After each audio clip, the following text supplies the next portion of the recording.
Mheshimiwa anakata utepe, makofi kwake na vigelegele. Safi kabisa, saba oye. Asante sana.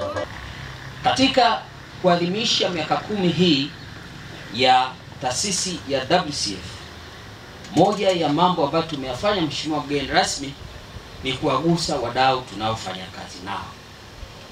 Kwa WCF, fao la utengamao lina vipengele vitatu.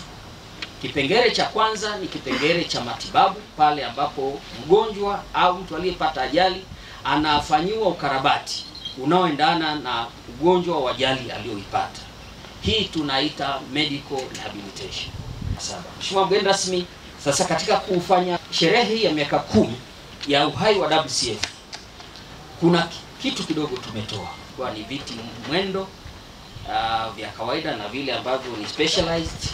Kuna karatasi za kuandikia kwa watu wenye changamoto ya uoni, na pia kuna fimbo nyeupe kwa pia watu hao wenye changamoto za uoni. Kwa kweli leo tumekutana mahususi kabisa kwa ajili ya kukabidhi viti mwendo kwa watu wenye ulemavu ambao vimetolewa na mfuko wetu wa WCF kwa ajili ya kutumia na vijana wetu wanaopata mafunzo hapa chuoni. Hii itawawezesha sio tu kujongea katika kufikia huduma pindi wanapokuwa chuoni hapa, lakini pia hata baada ya kuhitimu. Nikumbuke kwamba utoaji huu wa viti mwendo ni mojawapo wa maelekezo ya kimkakati wetu wa taifa wa kutoa teknolojia saidizi wa mwaka 2024-2027.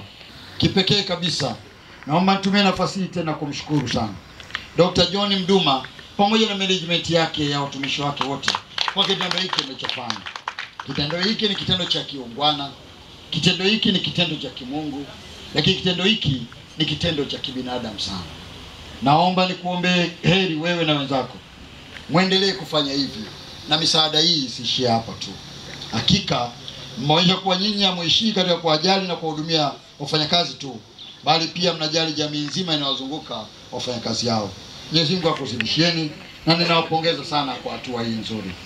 Ndugu mkurugenzi mkuu, niwapongeze pia kuwa na sera nzuri za kurejesha kwa jamii yetu ambayo inagusa zaidi kusaidia makundi maalum katika jamii ambayo kiukweli ina mahitaji mengi sana.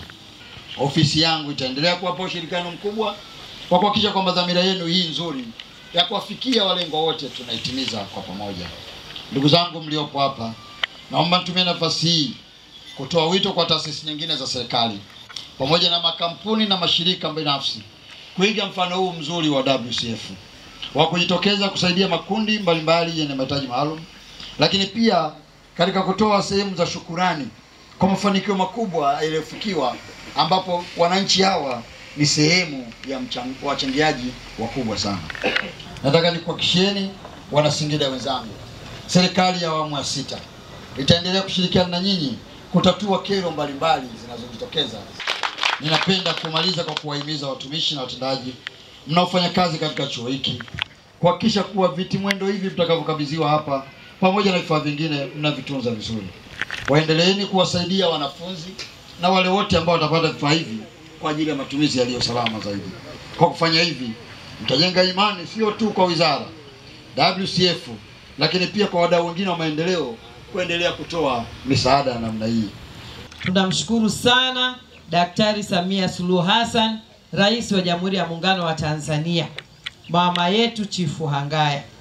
Haya yote yanatokea kwa sababu ya serikali yake na watendakazi wanaojipanga. Wamekuwa ni watu wa kujali, moyo wa huruma, moyo ambao siku zote unaangalia wahitaji, na leo tunaona kwa macho. Lakini shukurani zangu za dhati pia ziende kwa Daktari John Mduma.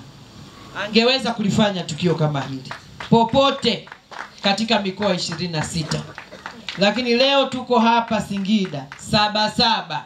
Kwa kweli sisi umeweka alama kubwa ya upendo, kutujali wana Singida, wewe na timu yako. Na upendo huu hautapotelea hewani. Tutaendelea kukushukuru na kukuombea na wewe pia kama ambavyo tunaombea nafsi zetu. Mheshimiwa mgeni rasmi, mkutano huu leo ni mkutano tofauti kidogo. Ni muunganiko ambao tunakuja kuwaongezea wenzetu fursa ya kuweza kutenda mambo ambayo wasingeweza kutenda bila vifaa hivi. Mheshimiwa mgeni rasmi, lengo la chuo hiki ni kutoa huduma za utengemao na kuwezesha watu wenye ulemavu kupata stadi za ufundi katika mazingira fikivu kulingana na aina mbalimbali za ulemavu ambao wanazo. Na kwa sasa chuo kimekuwa kikipokea vijana wenye ulemavu na wasio na ulemavu ili kuondoa dhana ya unyanyapaa kwa watu wenye ulemavu na kuleta jumuiya jumuishi. Mheshimiwa Waziri, katika chuo chetu tumekuwa tukipata mafanikio mbalimbali na tunaishukuru wizara kwanza kwa ukarabati mkubwa wa miundombinu ambapo umepelekea sasa ujifunzaji kwa vijana hawa kuwa katika mazingira rafiki zaidi. Mheshimiwa Waziri, tunamshukuru Rais wa Jamhuri ya Muungano wa Tanzania Daktari Samia Suluhu Hassan kwa kutoa fursa kwa watu wenye ulemavu na vijana wasio na ulemavu kujipatia elimu na ujuzi.